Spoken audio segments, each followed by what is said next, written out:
Okay, excuse the fan noise, but we got a comfortable 78 degrees in here. It's going to get up to upper 40s today, which it probably already is. This is taped on, or just packaging tape. This is just sketch paper, the thickness I like from a hobby store. Your sketch pad where artists use to draw is all that paper is. But it is a heavy paper, which I like. It's pretty tough. Okay, we just drill a little teeny hole. We drill another bigger hole. Then with the combination of these, I will mark the one I do not want to use. So we're going to go to the red line. I will mark these with a Sharpie because the writing's all wore off. That and these type, which I don't have any, that goes to an inch. These tend to gouge the hole so it doesn't make a clean hole. You'll see a groove around the hole. So you have to be really careful. I should peel the paper away, which I will on the next one. Just peel the paper out of your way as you get to do that. Get to the very end because you want it to be clean. But it's no biggie. It's just a stove. Okay.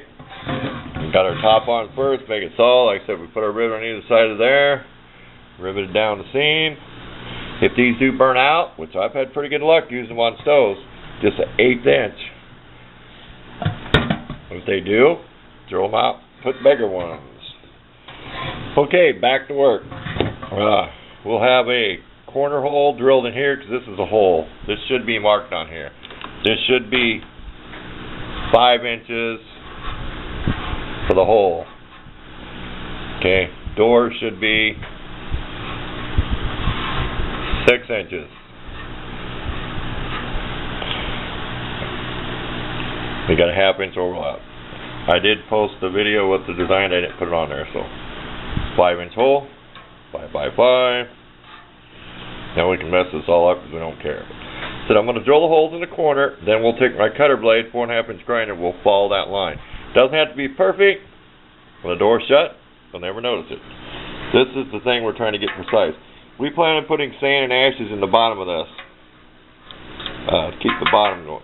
We thought about doubling the top. We want this all an experiment. If this gets overheated and warps, we will make a metal top for this.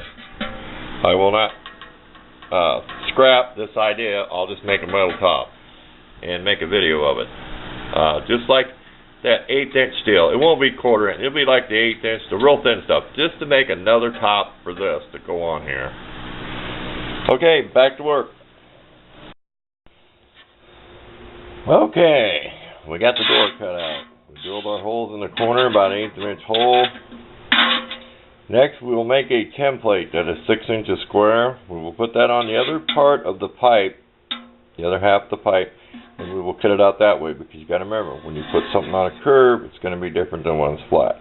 So we'll take a 6 inch piece, just the way this was. We'll put that on the pipe and tape it. We'll mark it out. We'll cut that for the door. Okay, I think that's self-explanatory there. But then we will still keep this paper on here to line the door up, plus do the hinges. Now I may have to cut out some for where the hinges are riveted, bolted through. That's no biggie. We're still going to have all this to seal around here.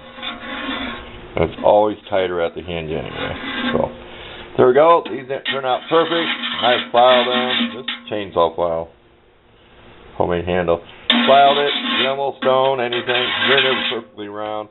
I may think up something where just a piece of tin slides up and down on the holes. That's going to be a lot of work to try to put holes in a piece of this stuff.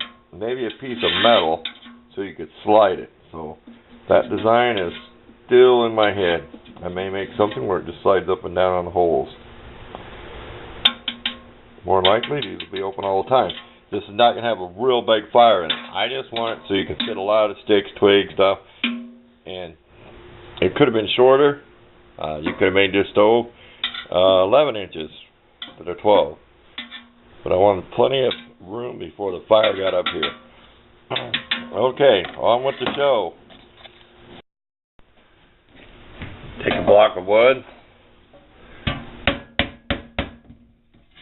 Keep turning it. So on. You get that down in there. And then rivet it the same way I showed on the bottom. Okay, we got it. On to the next part. Okay, I thought I'd add this. See where the rivets are?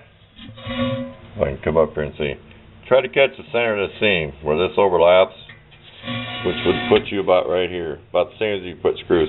Screw this together, because when I put this together here, see how it started pulling apart? I may put some around the outside along the bottom. This is the cut part. It didn't come out perfect, but it will line up straight enough. It's just a little stove. This is the factory end. I want that at the top, but yeah, rivet it. In fact, this is marked out. I can add some more rivets. Have to get the top on first, so I thought I'd include that. Okay, back to work.